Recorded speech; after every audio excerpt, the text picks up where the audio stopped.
All right, well, welcome everyone to the 2025 ARE CSE Statewide Study Hub. We are very excited to be back for another year.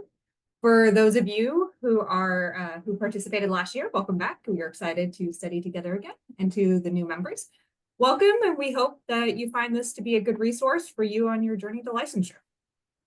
A quick background on this program, for those of you who are new, this is twice monthly, usually on Mondays from 7 to 6 with slight variations. This is not meant to be a holistic program. It's meant to be supplemental. We invite new speakers to cover general topics, practice questions, and offer resources and tips.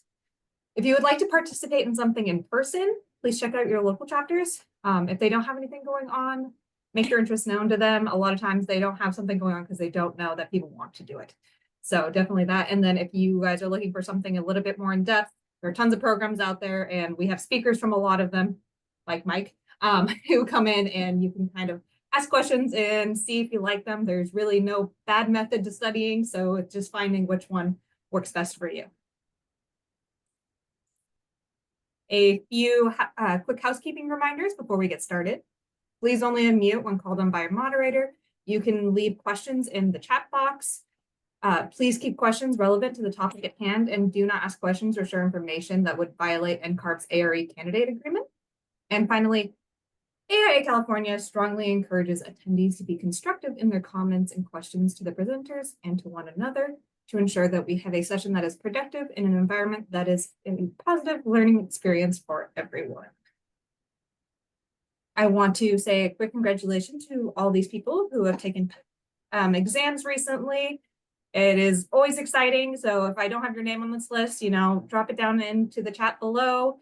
And whether you passed or just taken or just registered for an exam, it's honestly worth, giving a shout out, because every step is a step in the right direction. So huge congratulations. And now I will be moderating the session. I am Ashley Taylor. I'm one of the staff here at AIA California. And I'd like to now introduce our host, Michael Riscica. Michael is a registered architect in Florida and Oregon who is known for his mission to help make the next generation of architects be the most successful generation of architects. In 2014, Michael founded the youngarchitects.com, a platform focused on helping architecture candidates become licensed. Since then, Michael has successfully guided thousands to success with the architect exam. Michael is not only a seasoned educator and coach, but also a seasoned speaker, and has spoken to over 65 AIA chapters all over America. For his contributions to the community, Michael has also been acknowledged by Architecture as one of the 25 outstanding young architects to watch. Welcome, Michael. It is so exciting to have you back for another session. And I know it's late where you are, so thank you for joining us. It is actually my bedtime, but I got a cup of tea to wake me up, so let's do it. All right. Is it all right if I steal the screen? Yep, I will hit stop. All right, let's do it, team. Give me 1 second here. Let me switch over. All right, do you guys see a big black getting started with the architect exam, Michael Riscica? Yeah? All right, good. I have 4 screens in front of me. Sometimes I share the wrong one. Michael Riscica, thanks for joining us. I'm excited to be back. Thank you, AIA California, for inviting me back. I love California. I was just here a couple weeks ago in Orange County. I don't know if anyone was anyone at the Orange County event. We had a huge event at the Gensler office, and we talked about how to finish the architect exam. It's actually a different presentation than tonight. But let's get into it, team. We got a lot of stuff to talk about, and I don't want to try to keep it to an hour. So quick survey in the chat. I want to know, I want to know how many tests have you taken. I don't care if fails or passes. Type me if you've taken 0 to 4 tests. Is there anyone who's, that's kind of beginner. Okay. All right. Yeah. I don't care about passes or fails. All right, cool. Cool. We're going to talk about getting started. This is a beginner focused presentation. I'd also say too that I talk a little bit of tech, like the end game of the architect exam, but it's mostly geared towards people in the early stages. So efficiency. I am obsessed with the concept of efficiency. How can we do things smarter, not just harder? Sometimes applying more brute force isn't always the answer. And with a little bit of strategy, I want to save you time, money, and energy when it comes to the architect exam. I am obsessed with this topic of helping people add strategy to their hard work and getting to the finish line faster. That is my goal. And that's what this whole this is like the concept of this whole presentation tonight is how do we do this a little bit smarter? And so who am I and what do I even know about the architect exam? Well, I'm a registered architect in Florida and Oregon, and I'm a family man. This is my beautiful wife. We got married a couple months ago in Hawaii, and these are our two kids. And when I took the architect exam, guys, it was easy. It was easy. I went to a really nice architecture school and my rich parents paid for the whole thing. And I graduated, I got a job in a nice firm, and I bought all the books and I studied for all the exams. In about 6 months, I passed all my architect exams. And then after it was all done, NCARB wrote this really nice article about me, and I told everyone my number one tip is to just schedule the exams and just get it done because you'll never find a better time. And guys, the architect exam is not a big deal. It just schedule your exams. I'm just kidding. That's actually not what happened at all. That's the complete opposite story of mine. Um, my architect exam experience was disaster. I graduated architecture school from the New York Institute of Technology with over $100,000 in student loans in 2007.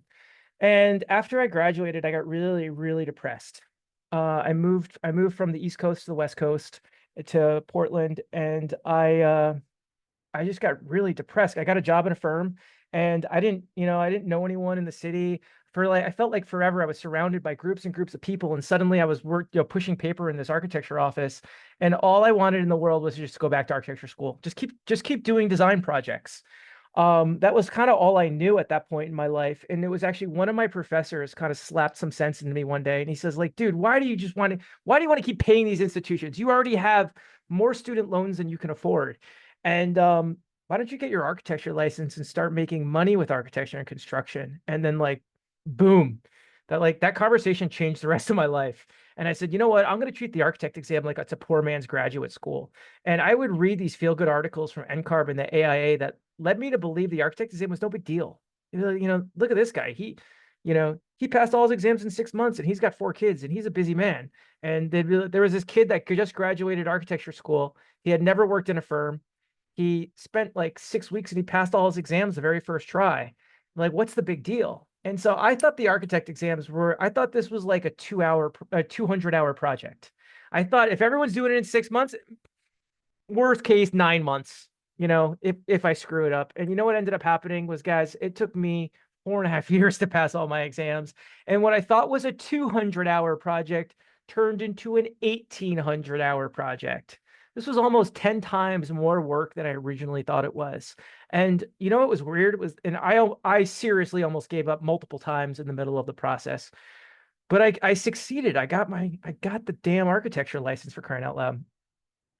And I'll be honest with you, when I was done, I was pissed. I was pissed because it literally felt like I reinvented the wheel becoming a registered architect. And I was, why wasn't anyone sharing information? Why did I have to reinvent the freaking wheel to figure out how to pass all these exams? Where are the people ahead of me in this process? And how come no one was helping anyone else figure this out? In fact, there were people giving out advice and information, and I later found out that they knew that was bad advice and they were knowingly pointing people in the wrong direction. And so when I was done with my exams, I kind of had this clarity. I said, guys, the system is broken. It doesn't have to be broken, but let me see if I can help. And so I passed my exam at the end of 2013, early 2014. I started Young Architect, and it started as a blog. I just got online and I started typing about how I studied for my exams, how I failed 4 times, how this process of becoming a registered architect is completely achievable. You can 100% do this, but man, it's a lot of work. You got to do the work. And I got online and I started sharing how I failed, how I studied, all this information. And guys, it just took off like a rocket. we ended up writing a book. I ended up writing a book about how to pass the architect exam, which did really well, which led me to start doing presentations. And I traveled all over first I drove a minivan, and then I bought a Sprinter van, and me and my dog drove all over the country talking about the architect exam. Then we started making courses and classes, and then we ended up creating a coaching program, and then it turned into conferences. And you know what actually happened is I accidentally started an architecture school.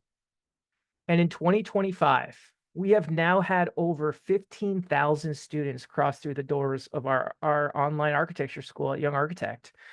And really, I always say, the mission of Young Architect and everything I'm working on and have worked on, it's really to help the next generation of architects become more successful. But, there are so many things that we've done, but really the biggest contributions, Young Architect's biggest contributions to the profession of architecture, it's the content, it's the courses, it's the thousands of practice questions, the videos, the resources, all this, the books, all the stuff that we put out on the Young Architect Academy. That's probably our first contribution. And the second, it's a little program called the ARI Bootcamp. Has anyone ever heard of ARI Bootcamp? This is a program that's really near and dear to my heart. When I call it a program, it's a program. It's not a class. It's not a course. It's not content. It's a 10-week coaching program that basically holds people's hands and teaches them how I study for the architect exam. I get them up to speed really quick. I get them studying. I get them making progress. Over the course of 10 weeks, I curate the information. I say, this is what you need to learn this week. If it's not on this list, don't even waste your time doing it. And I guide them step by step by step. And then in between that meeting with me, the people in the program, they're studying on their own. They're studying with the other people in the program. I'd say it's actually a community of people studying together, working together, teaching the information to each other. And it's kind of modeled after Architecture Design Studio. I always say when I was in architecture school, I learned so much more from the people I went to school with rather than just the professors themselves. And so let's study for the architect exam the same way we march towards, learning how to design buildings. And I've been running this program since September of 2015. We're approaching our 10-year anniversary, guys. And have you guys ever seen this movie, The Groundhog's Day, with Bill Murray, where he gets stuck in a time loop and he keeps reliving the same day over and over and over and over again? Well, guess what? That's me. That's me. This movie was made about me and my life. And you remember at the beginning of the movie where he was like really angry and pissed off about, getting stuck in this time loop? That was me. That was me struggling through my architect exams. And then somewhere in the middle of the movie, he figures out that he's stuck in this time loop. There's nothing he can do about it. And he kind of shifts his attitude and he starts being really nice and helping people. That's me when I finished my exams and I started Young Architect. And here we are 10 years later. And guys, I have gone through the ARI Boot 10-week coaching curriculum nonstop for the past 10 years. And I would say every single week for the past 10 years, I am having 1-hour meetings with between 100, last week it was 180 people. I had a 1-hour meeting with 180 different people for studying for the architect exam. And I'll tell you what, I have learned, I'd say the architect exam, I have spent more time talking and thinking about the architect exam in my adult life than anything else. And I'm stuck in the twilight zone of this loop. And so, there are people that study with me, they pass their exams, they move on, and then there's more people. And so that is how I know so much about the architect exam. And so tonight's presentation, I'm not here to sell you the boot camp or the academy, but I'll tell you what, I'm in a unique position. I don't know if there's any other person that's has as much one-on-one experience helping people get started and passing their exams as I have. And so I don't care if you ever buy a product or sign up for the boot camp. What tonight's presentation about is basic information that everyone needs to know about starting the architect exam. And I don't think this stuff is shared anywhere else. And so I'm going to say things that might contradict what NCARB says or what other ARI prep companies have told you or what your boss said about the architect exam. And, it is what it is. This is what I've learned living in the trenches, working with people, helping them pass their exams. So get started and let's dive into it. If we're gonna have a conversation about the architect exam, we got to go through the logistical stuff first, and I'm gonna try to kind of move through this kind of quickly. Have you guys ever heard of education, experience, and exams? If you graduated from a NAB accredited architecture program, technically you're not allowed to graduate unless you know what this means inside and out, backwards and forwards. But to become a licensed architect, you have to fulfill requirements for education, experience, and exams. So education, that means you got to have a NAB, you either got to have a NAB accredited degree, which is the B-Arc, the M-Arc, or the D-Arc, or you could still become a licensed architect if you don't have those, but you got to go through a process where they compare what you did in architecture school versus what the accredited degrees are, and you cross-reference, and they figure out you may have to take a couple extra classes. It's not a barrier by any means. A lot of people go through it. It's just another pain in the butt. It's just another hurdle you have to jump through, but you got to meet some kind of an education requirement. The second thing is you got to work under the supervision of a licensed architect for about 3,740 hours, working on real projects, and you must be paid for your work. None of this unpaid intern, like I'll work for free if you just give me experience. That's illegal. No, you must be paid for the work that you do. And then you have to pass 6 hard-ass exams to get your architecture license. And what's confusing too is we call it the architect exam, but it's architect exams. It's 6 exams. That's not 1 exam, it's 6 exams. And some states like California and Oregon require additional testing on top of even after completing the architect exam. And so how long does this take? Guys, this is your boss. Guys, I want to retire. How long is it going to take for you to get this architecture license? All right, let's see. I'd say it takes between, 3 to 7 years to meet the education requirements. Kind of depends, like you could get a master's in architecture. I don't know. It kind of depends. I was in architecture school for 7.5 years, but I went to 3 colleges. And so, yeah, I'd say 3 to 7 years. 3,740 hours of full-time work. I think California might be more though. I think it's 5,760 or something like that.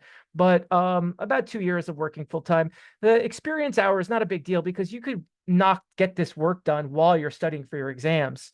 And then it's taking people between 800 and 1,300 hours of studying and taking exams. And I'd say it takes them about 3 years to get through the architect exam. But for me, this took me 13.5 years. From the day that I decided I was going to architecture school to the day I got my architecture license, 13.5 years. My journey was a little bit different, and I had more AXP hours, and the license testing was a little bit different. But I'd say it's probably taking people 11 to 12 years to get there.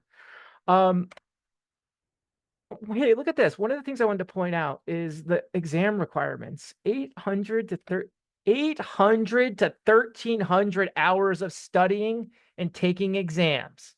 Hey, guys, it's taking people between 800 and 1,300 hours to pass all these tests. I'm making a big deal about this because guess what? I think this is one of the biggest problems with the profession of architecture is people don't realize this. They don't know what they don't know. And so many people talk about the architect exam like, oh, go get the architecture license. They talk about it like it's like, oh, it's like taking the lead or the CDT exam. And you know what? No, this is an 800 to 1,300 hour project. How do I know this? I have more accurate data than anyone else. In my ARI Bootcamp program, everyone's got a timesheet. And I say, hey, I need you to fill in the timesheet with how many hours you studied this week. It's just kind of like The Office. I have, we track every single hour, and this is what we're bringing in. 800 to 1,300 hours of studying. People are always like, does it take 6 months or 3 years or 4 years? How long does it take? That's your decision. I always say your personal life, what's going on in your personal life is actually going to dictate the schedule more than anything else. Are you going through a breakup? You're switching jobs, you're moving, you're having a baby, like nothing wrong with any of that stuff. But, there's other stuff happening besides just studying for the architect exam. All right, let's talk about the exams. We talked about the logistical stuff. Let's talk about the exams. Now, one of the things I don't think anyone ever gets explained is I want to zoom out. I want to go to the bird's eye view of looking at these architect exams. And I think from all the way up this 30,000-foot view, guys, this architect ARI 5.0, it's a timeline-based exam. What does that mean? Hang on a second here. Let me drink this tea for a second. timeline-based exam means that the ARI 5.0 is testing you on different moments within the a time frame. Every project has a beginning, a middle, and an end. And the timeline-based exam is testing you on different moments of the timeline. I guess the opposite of that would be a subject-based exam. Think of like college or high school. You had like your physics class, your building construction class, your history class. And in those classes, you're studying different topics. ARE doesn't care about topics. They cares about what's happening on a moment of time. And so timeline, these 6 exams are broken into a timeline. Now, the beginning of the timeline is a test called practice management, which is about managing a practice. I would say this is the pre-project phase of the timeline. It's about starting a business. It's about finding a project. Is it an LLC? Is it a corporation? It's about finding employees and consultants and finding a client. Signing a B101 owner architect agreement with them. It's about running your business. I would say this is about the business of architecture. So running the business, making sure that you're paying your workers, your consultants, you're paying yourself. Your business is actually making money. You know what they call, you know what the IRS calls businesses that don't make any money? They call them hobbies after a few years. And making sure you're a business, not a hobby. I'd say the financial element is probably the only part that doesn't fit within the pre-project phase, but really it's about managing a practice. It's about the business of architecture. The second exam is called project management, which is about managing a project. And in some ways, this runs up and down the timeline a little bit, but think of this as the coordination tests, coordinating all the moving parts. You know what it's also a test in? Guys, contracts. This is the contracts exam, making sure you understand how to use the AI contracts to make sense of all these things. It's a lot of schedules, it's budgets, but it's really about synthesizing and managing all this lots of information. The next exam in the timeline is called programming and analysis, analyzing the program. It's basically the programming phase of the project. Programming and analysis is not a design test at all. It's about understanding the problem. You're not trying to solve the problem. You're trying to get clarity about what the problem is. How do we take all this data and information and interpret it into a program, which will then inform the function of the build, shape, form, function of the building. It's about understanding your site, your codes, your budget, your constraints. Is this going to be a wood building or is it going to be a glass building? You know, figuring out those things early on. The next phase in the next test in the timeline is called project planning and design, designing and planning the project. Think of this like the schematic design phase of the project. This is like the zoomed out 1 to 16th, 1 to 8th inch. Let's start putting all the pieces together. Let's start figuring out where the mechanical systems work. How do the codes inform the shape of the building? What's structural, materials, methods, assemblies, detailing, basically designing the building, all the design phase stuff. And so PPD is schematic design. And then get this, PDD, all the same topics as PPD, but we're now in construction documents phase. The design's done. We're not changing anything. The design's done. The owner signed the drawings. And now we need to put together construction documents to inform the contractor how to build this thing. So we're doing architectural details, specifications, figuring out materials, really detailing and documenting how this thing is going to go together. And then the architect PDFs the drawing, sends it to the printer, and it goes off and to be bid. And now you move into construction evaluation. It's all about evaluating the construction of the project. This is construction phase. We're getting into procurement, construction administration, pay apps, change orders, RFIs, approving the work, closing out, punch list, substantial completion of closing out the project, and then post-occupancy follow-up a year after it's done. And that's the end of the timeline, my friends. Does that make sense? Timeline-based exam. And I think understanding that you're being tested on different phases of the project, it really helps with kind of mentally understanding, like, what are we actually studying here? And I don't know if you guys figured it out or were picking up what I was putting down, but let's back up to the beginning. You know what NCARB did is they basically took the words and they did a flipperoo. Practice management, managing a practice. Project management, managing a project. And PA, analyzing the program. Designing and planning the project. Documenting and developing the project. Evaluating the construction. If you just flip the words around, that gives you a really nice view as to what the scope of that test is in that timeline. Does this make sense? Guys, say something in the chat. Has anyone ever explained the architect exam to you in this concept about how they've organized it into a timeline? I think it's really helpful because I use it all the time to help me make sense of what we're actually studying for each one of these exams. All right. So there's our beautiful timeline-based exam. Now that I've broken down the different tests, I want you to know the architect exam kind of breaks down into two phases. There we got pro practice exams and we got technical exams. Let's start with the pro practice. Pro practice is about business of architecture, managing a project, contracts, construction contract administration. It's a lot of the soft skills, owner, architect, contractor. It's design, project delivery methods, design, bid, build. How do these parties work together? Those are really pro practice topics. And the PcM, PjM, CE. And then when you get the technical exams, we're talking site codes, budgets, schedules, the nuts and bolts on technical side of really putting together a building. And these three exams group really nicely together. Now, it's really helpful that these architect exams, the way it's organized, we can actually break it down into two different groups like this. Now, next, let's get into strategy. I know that's why everyone's here. How do we strategize and make this simpler for ourselves? So first off, probably the most important thing you need to know is start with the pro practice exams. Get these tests done first. And the reason why is because the business of architecture, managing projects, roles, relationships, responsibilities, B101, A201, project delivery methods. Guys, these topics come up not just on these first three exams, they come up on every single exam. And if you don't understand how an owner, architect, and a contractor work together, I'll tell you right now, you're wasting your time. You're wasting your time studying for mechanical systems or structures or any of that other crap, because they're going to ask you really basic questions about B101 or A201. And if you don't know those answers inside and out, backwards and forwards, it's a fatal error. And so in the name of efficiency, pass these three tests first. And you know what? I don't even have an opinion about which test you take first. I've heard every argument. It really doesn't matter in my eyes. You got to do all three of them anyways. And so get these three tests done first. Now, the problem with these first three tests is what people do is they say, okay, I'll do it. I'm going to do PcM first. And they go PcM, PcM, PcM, PcM, PcM. I'm studying for PcM. And they put blinders on this. I don't want to think about anything else unless it's PcM. And they memorize all this PcM nonsense. They've spent a lot of time learning the financial stuff, and they walk in and they take the test and they get their butt kicked. And the reason why is you can't properly study for one of these exams unless you're looking at all three of them.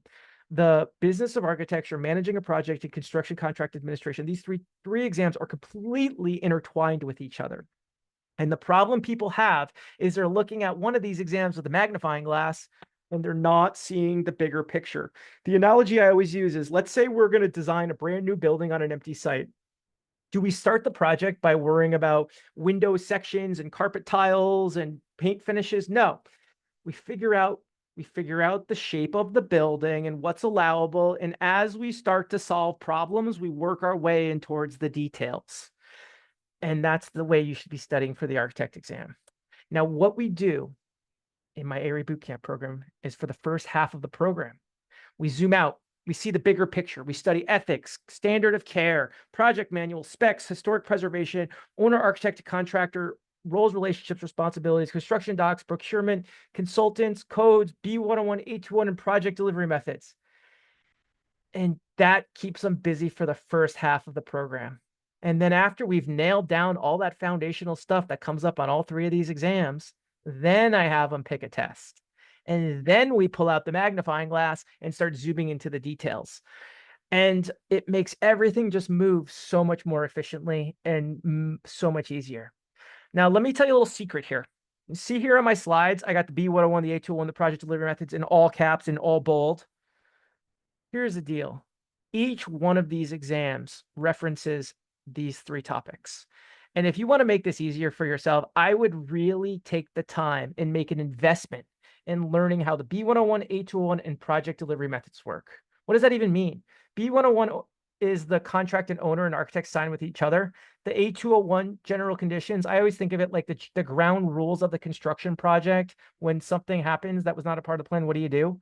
And then the project delivery methods defines how the owner, the architect, and contractor work together contractually. Is it design bid build? Is it design build? Is it integrated project delivery?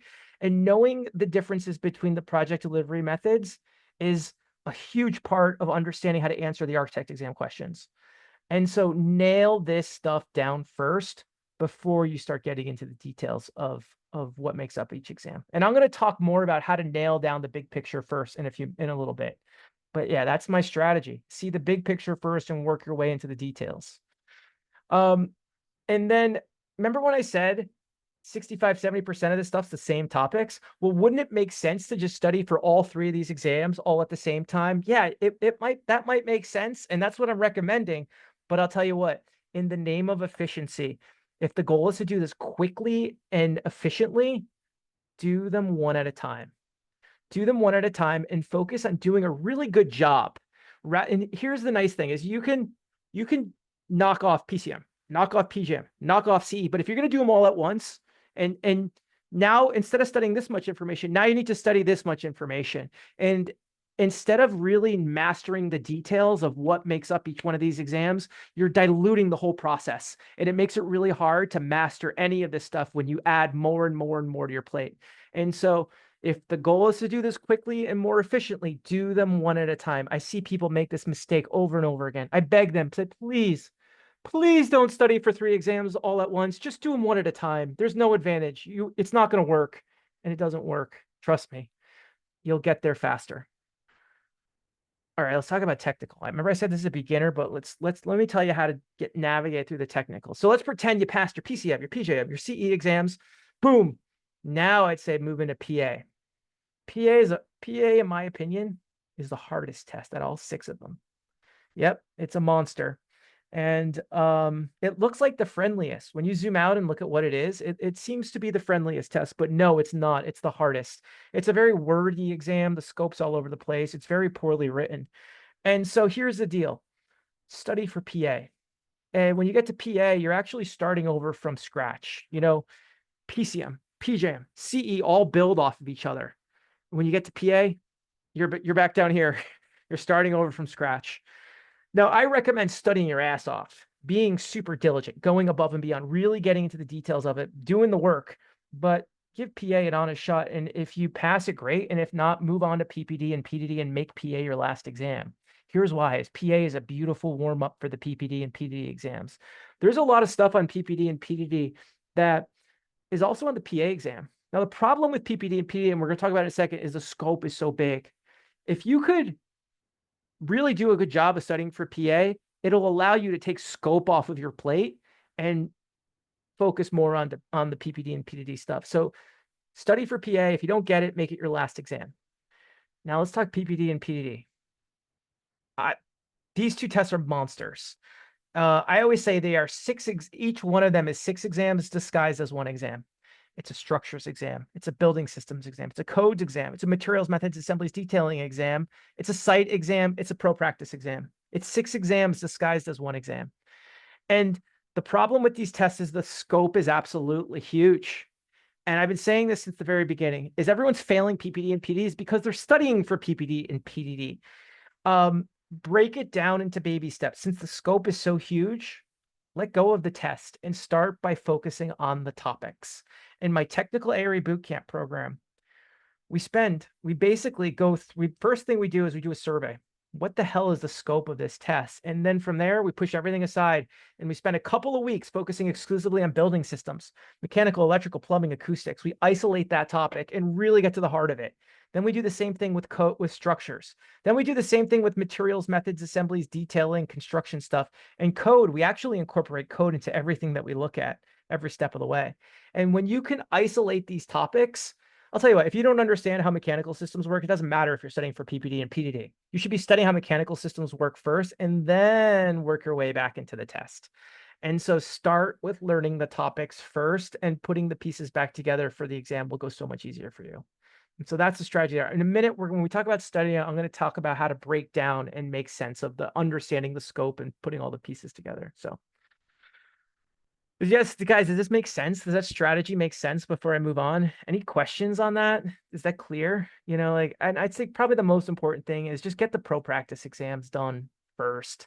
There's a huge, there's a lot of people right now saying, oh, study for all 6 exams all at the same time, and maybe you'll get lucky and pass something. That's not a strategy. That's stupid. That's silly. And unless you got a lot of money to burn, I'm all about, no, let's take the time and let's really try to pass these things and do it properly. So, all right, I want to talk about this. I want to talk about kind of the psychological side of the architect exam, because I've learned that one of the easiest things to adjust is how is the lens that we view these tests through. And one of the things, probably one of my proudest accomplishments, is I have been really successful at changing how my ARI bootcamp generation looks at the architect exam and approaches it. And I truly believe that makes such a huge difference when it comes to showing up and doing this work. And so let's talk about kind of like, how do we think about this and how do we do it properly before I start getting in the nuts and bolts of studying for it? So the first thing I want to talk about, and I see this a lot, is people who are trying to just pass a test. What do I need to know? How do I just pass this test? What's the minimum I need to know about this contract? Just tell me what chapters to read. What do I really need to know? I just need to pass this test. And you know what I learned? And I used to do that too. And you know what I learned? Instead of just trying to pass a test, it makes studying so much easier if you could instead focus on, rather than just trying to pass the test, let's raise the bar, 10 times higher. And we're going to try to become great architects. And rather than just, figuring out what's the minimum I need to know to pass the test, we're going to learn the whole damn thing. And we're going to learn it in a way so we can use this information with our clients on our projects and in the office. And when you can study from a perspective of, I need to know this stuff so I can be successful in my day job, man, it's a game changer. It really is. And you know what? You know how I learned this? You know what slapped me across the face is that in the middle of my exams, I got a job. I got a new job, and I made about $35,000 more in my new job. And I realized that, you know what? That would have never happened if I wasn't even done my exams. But if I wasn't studying for my architect exams, I wouldn't have had the confidence to help me get that job or even have the skills to do that job. And it was, and it really helped me change, how I approached it. And I've learned just time and time again, if you could focus, guys, this isn't just about passing exams. This is about being successful in your careers, and make that the priority. And I always say, instead of just, you guys ever met anyone that, yes, they have their architecture license, but they're dumb as a pile of rocks and they can't get projects? You don't want them on your project teams. They can't even make a PDF, for crying out loud. And, rather than someone, yes, they're licensed, but they're useless. No. Rather than just trying to get your architecture license, let's become great architects, and you'll pass your exams as a byproduct of marching towards a more successful future for yourself and your family. Second thing I want you to know, and I don't think anyone's ever told you this before, but becoming a registered architect is and will always be the most important project you ever work on in your entire architecture career. There will never be another client, project, office, star architect, opportunity, anything, award that's going to have a return on your investment like taking the time and getting this architecture license. This is the most important project you're ever going to work on. This is more important than whatever your boss put on your desk today and said, hey, I need you to get this thing done. Architect exam is more important. It really is. It's going to have a bigger return on your investment. And boot campers call me up all the time. I had a girl call me up. She said, Mike, I hate my job. I hate my clients. I saved a lot of money. What do you think about me quitting my job and studying full time? I said, do it. If you can make it happen, do it. And she did it. And actually, it wasn't even that long. She quit her job. She worked as a waitress for like a month or two, passed her last exams, and then she got a job and she doubled her salary. And you'll make so much more as a licensed architect. And the reason why it's the most important is having an architecture license is going to allow you to provide for yourself and your family. It's going to help. It makes it so much easier to find work, to get a job, to make money as a licensed architect than someone who doesn't have one. And it really is the most important project you'll ever. There are so many opportunities that come with it that you don't even know exist because you're not architecture licensed. You don't have the license yet. So it's the most important project you're ever going to work on. And then you got to understand you're probably going to fail. and I'm not saying this to be a jerk, but you're not just going to fail. You're probably going to fail 3 to 6 times, according to NCARB's data. Guys, I failed 4 times. No one is passing the architect exam without failing a couple of times. You think NCARB makes any money if anyone passes all their tests? Like, how do you think they pay for that new renovation they just got in Washington, D.C.? Everyone is failing the architect exam.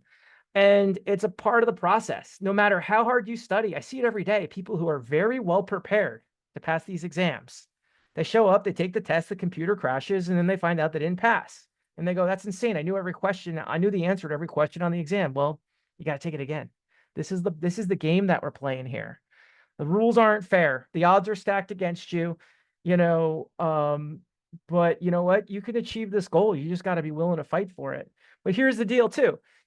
And the way I see it is you've only really failed if you give up on becoming an architect because you didn't pass a test. Do you guys know anyone that they took one architect exam and they didn't pass it, and then they just gave up and they never came back to it ever again? You've only failed if you give up on failing a test that you get to retake these things. You didn't fail any test you get to retake. And so understand, we talk about it all the time. There's this concept of failing forward. Remember earlier I said it takes 800 to 1,300 hours to pass all these tests. Okay, so you studied your butt off. You gave it a lot of work. You put in a lot of time. You studied for, I don't know, the PcM exam. You didn't pass it. That sucks. But good news. Here's the good news. That work, the time that you put towards that counts towards that 800 to 1,300 hours that's going to take you to get there. And here's more good news, is that most of the work you did studying for that PcM exam, it carries over into the PjM exam. Go study for PjM. Go study for PjM, and then after you take the PjM, pass or fail, go take the CE exam, take that exam, and then come back to PcM. And what's nice is the overlap between these tests. It allows you to keep moving forward. When I took my architect exams, it was a subject-based test. So when I failed the structures exam, I had to wait 6 months to retake it. And there's nothing I did studying for structures that helped me with any other exams. Nowadays, things move a lot faster now that things are overlapped. So you're probably going to fail. It sucks. The system's broken, but it's not the end of the world. And it allows you to keep moving forward. And so don't get hung up on failing these tests. It's part of the process. Everyone's failing. And you also got to understand that if your husband, wife, and kids and family are not on board with you studying all the time, they're actually going to be the ones who decide if you get to the finish line. It's annoying to everyone around you that you're studying all the time. And even though you're doing all the hard work, they're actually the real heroes in the story for supporting you along the way. And so you can't do this without their support. You have to celebrate them for hanging in there and supporting you through that. Okay. So it's not worth, I see it all the time. It's not worth getting a divorce over. Your loved ones are more important than the architecture license. And that's kind of the mental side of the architect exam. Is that helpful to hear? I hope I don't sound like an asshole for telling you that you're probably going to fail a couple of times, but the truth is that's the reality of it. I always say if NCARB, if the process was easy, everyone would have their architecture license, it wouldn't mean anything. But NCARB makes you fight for it. They make you fight really hard for it. And I sound like I'm being dramatic, but I'm really not once you start to get into the thick of it. Like I said, the rules aren't fair, but you can totally beat the game. You just got to be consistent and keep fighting for it. So, all right, I want to talk about studying. And this is the stuff I really love getting into. All right, before we get started studying, I want you to talk about time. We kind of talked about the time element. I said earlier, it's 800 to 1,300 hours of work it takes to pass these exams. Like, when do you have the time to spend 800 to 1,300 hours to study for these exams? And, on top of working your full-time job, taking the kids to soccer, volunteering for the AIA or the PTA or all the other stuff when do you have the time to study for these architect exams? Now, I hate to be the bearer of bad news, but if you don't have a lot of time to study for the architect exam, you're kind of wasting your time trying to study for the architect exam. And you should come back to it later. Time is actually your most valuable resource, and people don't get this sometimes. I see people who have a lot of experience and they have a lot of money and they buy every book, every boot camp, everything out there. And you know what? They don't have the time. And you know what? Who cares about the money? The time was actually more valuable. Your time is way more valuable than your money. It's easier to find and make more money than it is to find and make more time. And so the first thing you should focus on, the first thing that we focus on in my boot camp is, when do you have the time to do this work? Figure that out first. Show up. Study every day. every day and figure out how does this fit into your busy life. And I'll tell you what, if you make that the priority at the very beginning, just show up, just do something related to the architect exam every single day and keep track of how much time you spend doing it. And if you can do that consistently, you will start to figure out what you should and shouldn't be studying, and it will start to build from there. But if you could make the first goal to just show up consistently and put time in, things will start to fall into place for you. Okay. So that's my first piece of advice when it comes to studying. Second is I want to talk about exams, sections, and objectives. Exams, sections, and objectives. Every exam is made up of sections. There's multiple sections, and every section has multiple objectives that live within inside of it. And the problem we're having is that people are studying for exams and they don't know a damn thing about the sections or the objectives. And I think that, I think the ARE prep industry is the most guilty of creating this problem for ourselves. And so I want to break this down for you. And how do we not fall into this trap of just studying for exams, not sections or objectives? Okay, so there's a little document. You guys ever heard of this called the ARE guidelines? This is the most important information you will ever need when it comes to the architect exam. I visit this document almost on a daily basis. I actually have it copied, and I have the important stuff actually copied and pasted into a document blown up real big, because I'll show it to you here. Take a look. This is how I get there too. If you want to use my link, it's a pain in the ass to get to it on NCARB's website. So you just go to youngarchitect.com/guidelines. This is a redirect to NCARB's redirects. So every time this gets updated, my links automatically get updated with NCARB's links. So that's how I find this document every day when I need it. But NCARB basically breaks down the scope of all the different exams. So we're going to look at project management. And it's got 5 sections: resource, project work planning. Section 3 is contract. Section 4 is project execution. And Section 5 is the project quality control.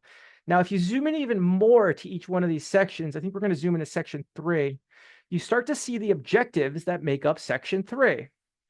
Now, look at this, guys.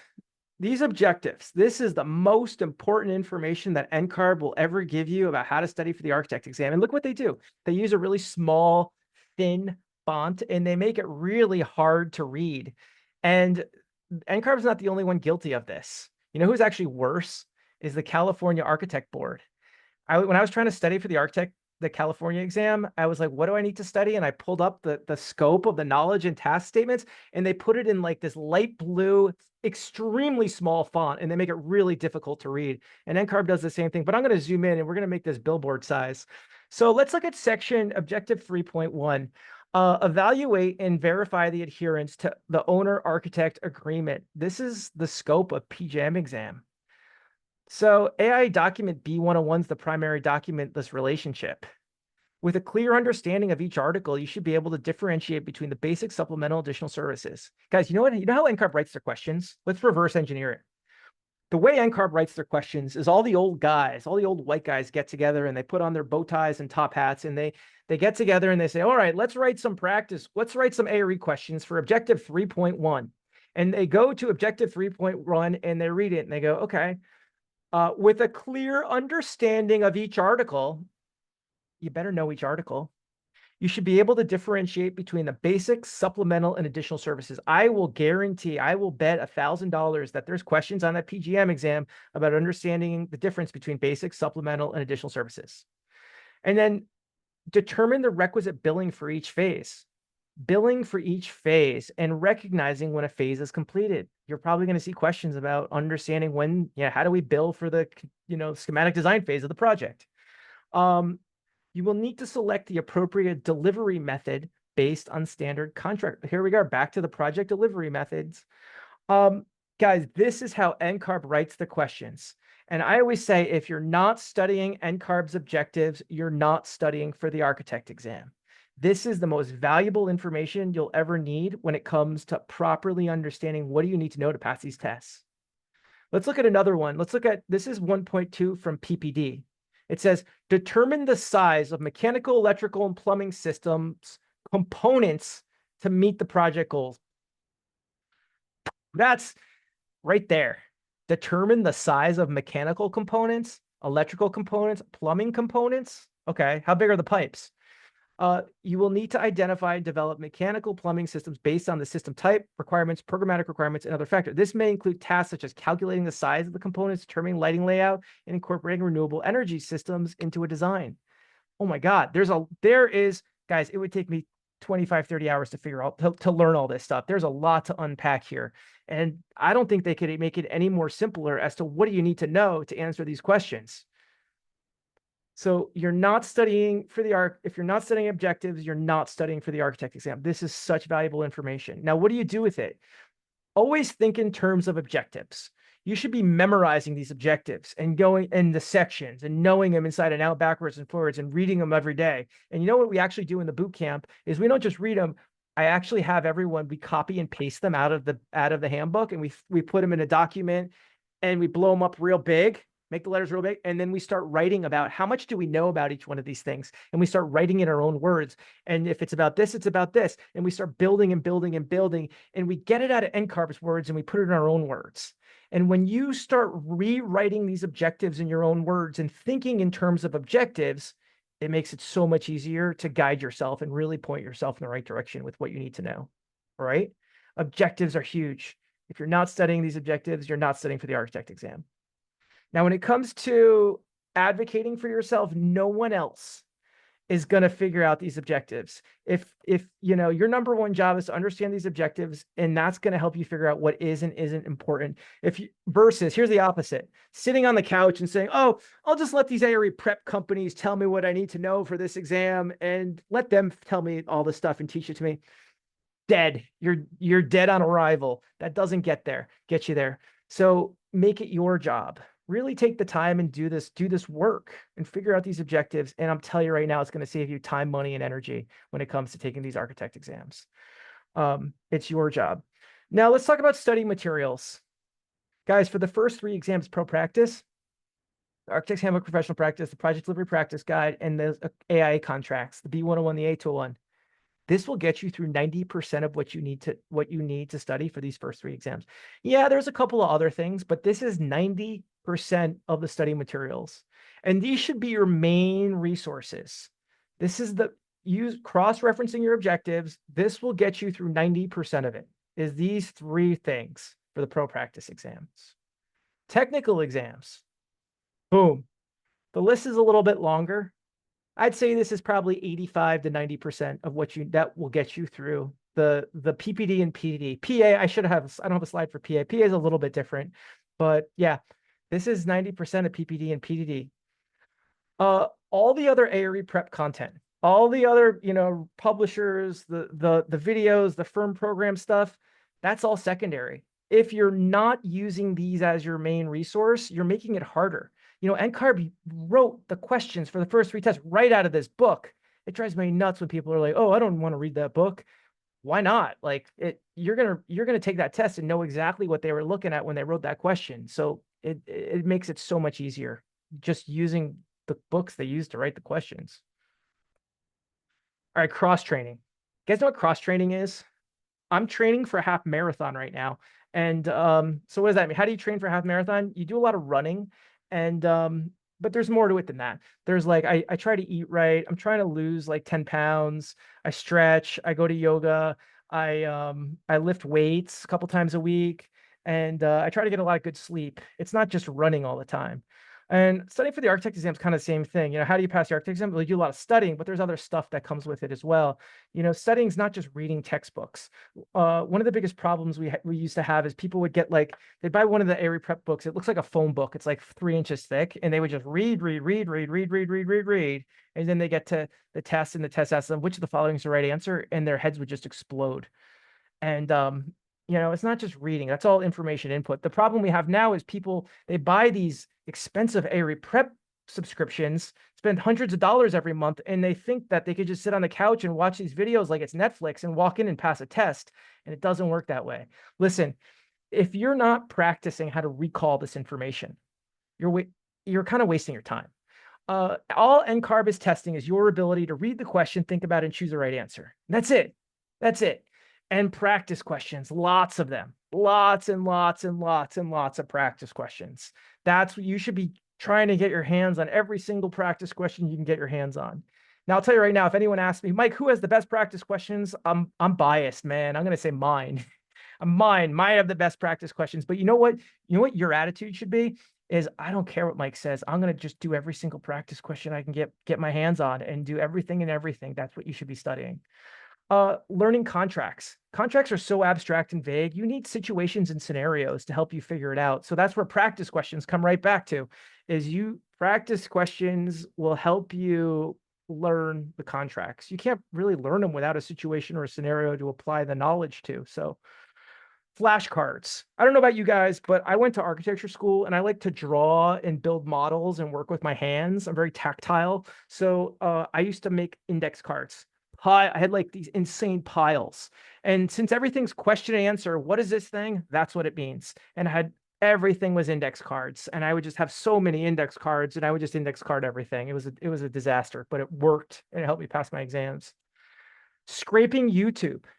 So listen, any question, anything you're studying, basically any topic, you can go on YouTube and start using it as a search engine and find videos about, and sometimes the best videos aren't the ones created for the architect exam. You know, all these mechanical system companies that sell equipment, they are on YouTube teaching you how these mechanical systems works because they want you to specify their air handling unit in your projects.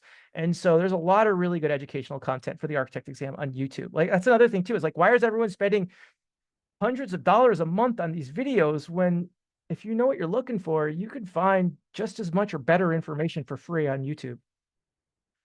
Audio, I say listening to audio. What that really translates to is having videos and just listening to the videos without looking at it. There's a lot of video. Just because it's video doesn't mean you can't make it audio. Doing Google searches, you know, being your own advocate, attending AI California lecture series like this, asking lots of questions and teaching it to others. That's what we do in boot camp, is when we actually have meetings and explain it to each other. And when you can explain it to someone else, man, that's one of the best ways to really help you accelerate your studying. And there's so many other ways to study, but what I'm trying to say here is you got to cross train. Don't just sit on the couch and think that you could watch these videos like it's Netflix and walk in and pass these exams. And if we're going to be efficient, I know it's hard, it's harder work, but it will save you time, money, and energy to just do it right the first time, you know, and be your own advocate, know your objectives, and do all these things and cross train your way through these tests. And I want to say you should be studying everything that will help you get closer to your goal. You know, I think one of the problems I see sometimes too is these firms pay for these firm programs and they subscribe to one prep company, but then people will not study anything else besides the stuff they got for free from the firm prep company. Don't get too, you know, no one just uses one company. Even people that take my boot camp program, they're using other ARE prep all my competitors, they're using those products as well. Your attitude should be whatever helps get you to the finish line. Don't just commit to one. None of them are perfect, myself included. Everyone's got a different perspective, and get many, many different perspectives. All right, learning how to read. Architect's Handbook Professional Practice. Let's talk about reading for a second. One of the things that happens too is I think lately there's been it's been kind of a weird thing. People come to me and they say, Mike, I'm a visual learner. I don't want to read textbooks. Do you have study materials for visual learners? And I go, what are you talking about? Visual learner? Like, did anyone go to architecture school who was like, you know what? I really love learning from spreadsheets. Let me go sign up for a NAB accredited program. Are you kidding me? Like, we're all visual learners. Like, that's the silliest thing I've ever heard of. And when it comes to the architect exam, everything, I think, even though like the pro practice exams, there are so many interrelationships on how all these parties work together. So-and-so has a contract with so-and-so, and the project delivery methods, there's all these diagrams and charts. I always tell people, like, it's more helpful if you draw the diagrams versus me draw the diagrams and have you watch me draw those diagrams. Learning how to read and use this stuff. Now, what I like about the pro practice exams in this Architect's Handbook Professional Practice is, actually, before I tell you what I like, I want you to know this book's a pain in the ass. First off, it weighs like 10 pounds and it's expensive. It's like $200 and it's really annoying. Every chapter was written by a different person. It contradicts itself. There's no cohesivity to it. It's flat out wrong in many areas. It's a pain in the ass to work with. But you know what?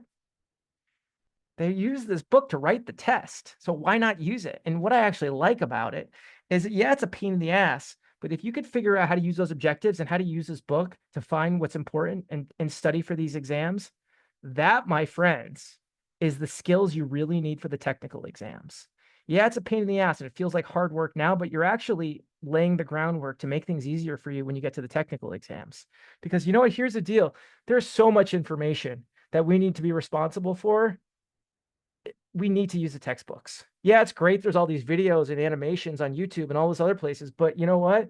The way we digest information when we're reading about it versus watching videos about it versus listening to videos versus talking about it. And you know what? Sometimes reading about it actually makes it faster. So I always say taking the time and getting comfortable with learning how to read, that's a superhero power.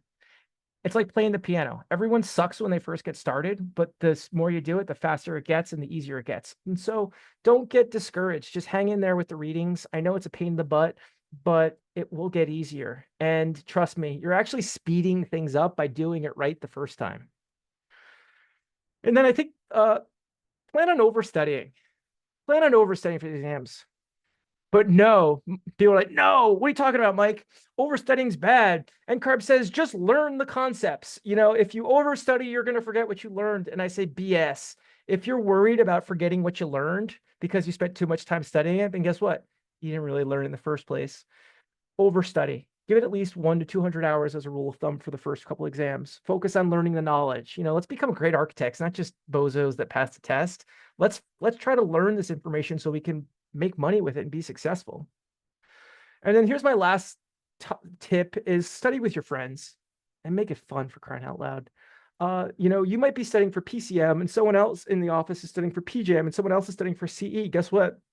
In my opinion, your best study partners are the people studying for those other exams, not the people studying for the same tests as you. Because you know what? Like I said, so much of this stuff is tangentially and overlapping related information. And so talking to them about the topics and from the perspective that they're studying it is super valuable. So find people to study with. And that's why the boot camp's there. It's like people on Zoom just log in every night and they have meetings with each other. And that's kind of my presentation. Now, I wrote you guys this really nice conclusion, and I know we're kind of pushing up against the time, but if it's all right, I'd like to just kind of let me read you my conclusion. And if there's any time for questions, I'll answer a couple of questions. Does that sound good? All right, let's do it. All right, guys, take a deep breath. Everyone take one deep breath. Exhale, let it out. This time, take another deep breath and close your eyes and just relax. And I'm going to read you my conclusion. So fast forward to the moment when you have completed your last exam and reflect on how much you have learned on this journey of becoming an architect. The confidence you have gained at practicing architecture and the new projects that have come in because you're now licensed, and the fact you're also earning more money. But more importantly, how much happier you are with your life and your work. The architect registration exam is not about passing a test. It's everything about using this opportunity for personal and professional development to become the best you can be. And the area could be an emotional roller coaster with many highs and lows, but here's the formula for getting to the end. It's to show up. It's to focus, concentrate, and not get distracted. It's to help others and to keep working damn hard until you do get to the end. It is a stepping stone in your career. And after it is complete, it's going to permeate into every other area of your life.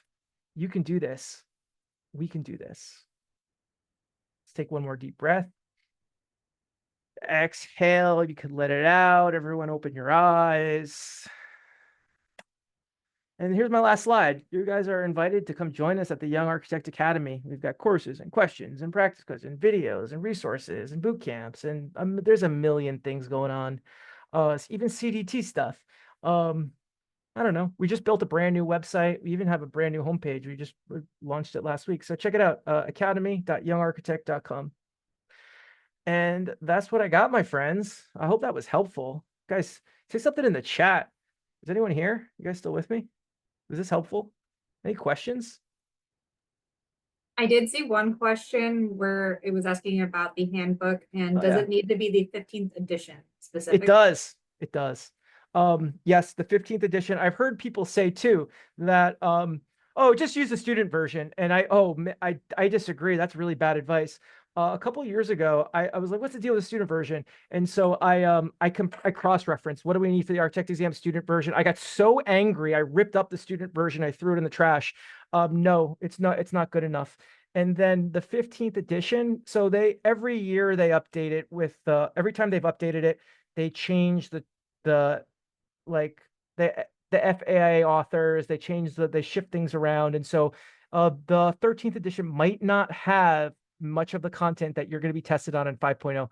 So it's a pain in the butt. It's a $200 book, but you know what? It's the first 3 exams. I would just I call it the poor man's library. Just buy the book. And when say you buy it for $180, you could probably sell it. It's got good resale value. Sell it for $150 when you're done with it after you pass the first 3. So yeah. All right, here we go. How do you tackle multi-answer questions? How do you tackle multi-answer questions? Like I'm a little confused by that. Multi-answer. Oh, so questions that have multiple answers. I don't know. I think the best way when it comes to answering practice questions, I think the fastest, best way. So what I've learned personally in my life, let me turn off the screen share if that's all right, guys. I'm gonna turn off the screen share. Here, hold on a second here. What I learned in my own experience is that um I need to get the questions wrong 5 or 6 times before I start to get them right. And it's the trial and error. It's I got it wrong again. Let's keep figuring it out. Let's learn from it. It's the constant back and forth.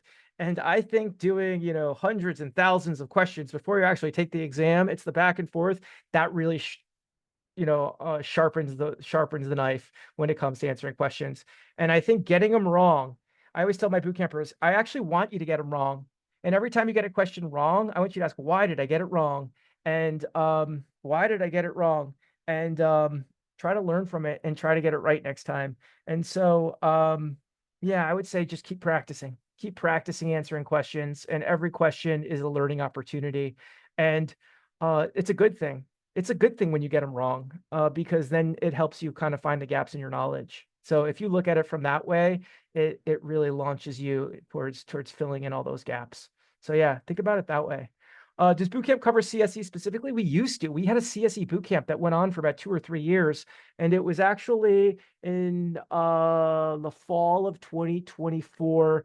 We hit pause on it. The people running it, Helen and Andy, they had always run it. I run the ARI Bootcamp, and they were running the CSE Bootcamp. They got busy with other projects. So I'd say right now it's on hiatus. We're not sure if it's going to come back or not, but we also might put out some kind of a course or something. I tried studying for the CSE, and I kind of had a bad experience with I never actually got to take it because PSI screwed everything up. But yeah, we'll see. We might create something for it soon. So what else, team? Any other questions? I hope this made things easier. I see one question about whether we're going to have a second session like this. Our sessions vary based off of the host. So if another host wants to have kind of an info section on test taking and whatnot, then we absolutely will. So usually we have a few throughout the year, or based off of what the hosts want to do. And speaking of upcoming sessions, I just want to quickly share, these are our upcoming sessions. So our next one will be on March 17th, hosted by Ron Culver. And then we have our next one on April 7th with Amanda Wine. And then we have our one on April 24th or 21st with Diane Zora. And then we actually do have a CSC session on April 28th with Matthias Santonini. So all of those are kind of covering the next 2 months. And all these will be on PcM, PjM, except for the 28th. So if anyone is looking for CSE, feel free to join us on that session. And we will be having our first session there. We should be having those every 2 or 3 months. Yeah, Matthias wrote some really good practice questions for the CSE, and he seems like he knows a lot. I've never met the guy, but I read some of his questions. I thought they were really well done. So that should be helpful. Well, thank you so much. That was incredible. Just so much great information, especially for people who are just getting started. And I know over this last week or so, I had so many emails from people saying, hey, I haven't started yet. should I even be attending? Like, I haven't started studying. I don't know if I, should even be attending these sessions or anything. And I said, yes, absolutely show up. And hopefully those people did show up and you guys are glad you did. So thank you so much for coming back, Mike. I know Yeah, it's, my again, it's pleasure. a late night for you, but we really appreciate you taking part, and it was a fabulous session.